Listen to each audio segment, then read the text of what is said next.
Hello guys, কেমন আছো? আজকে পেটে খিদে মুখে হাসি নিয়ে চলে গিয়েছিলাম ব্যাক স্ট্রিটে। চৌমাথার দিকে যেতে আইসিআইসিআই ব্যাংকের গলিতে ঢুকে ডান হাতে পড়বে ব্যাক স্ট্রিট, যেখানে গিয়েছিলাম প্রবল আশা নিয়ে। জানি না খাবার কেমন হবে, তার সত্ত্বেও গিয়েছিলাম। ফার্স্টেই বলি ভেতরে অ্যাম্বিয়েন্সের কথা। ভেতরে অ্যাম্বিয়েন্স খুব ভালো ছিল, আর এরা আমাকে চিট করে প্রত্যেকবার একসাথে বসে আর আমাকে একা বসিয়ে দেয়। বেশ কিছুক্ষণ অপেক্ষা করার পর আজকে আমাদের মেন আকর্ষণ এসেছিল রামেন, যেটা আমরা অনেকদিন ধরে ভাবছিলাম খাবো। অ্যাজ ইউজুয়াল যেরকম দেখেছিলাম ফটোতে তেমনই এসেছে।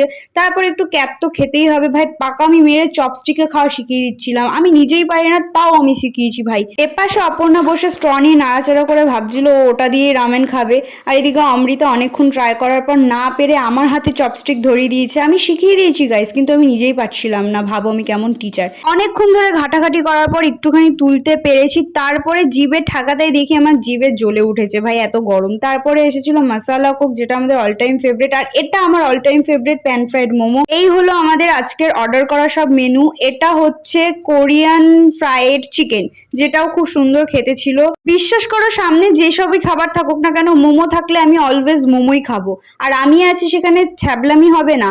মোমো খেতে গিয়ে চামড়া ভাই মুখে চলে এসেছে, মাল মশলা নিচে পড়ে গেছে।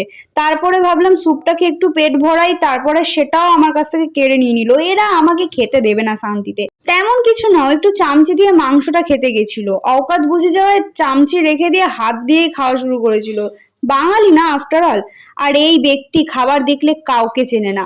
হুট করে আমি দেখি সবাই যে যার মতন খাচ্ছে, আর আমি মাঝখান থেকে ভিডিও করছি। তারপর আমি একটা চিকেন সেট করে তুলে প্যাট করে খেয়ে নিলাম। দেখছিলাম ওখানে সবাই এক একটা খাবার অনেকক্ষণ ধরে খাচ্ছে, আর আমরা রাক্ষসের মতন 40 মিনিটে সব খাবার সাবার করে বাড়ি চলে এলাম। আজকের মতো এতটুকু, দেখা হচ্ছে নেক্সট ভিডিওতে। বাই।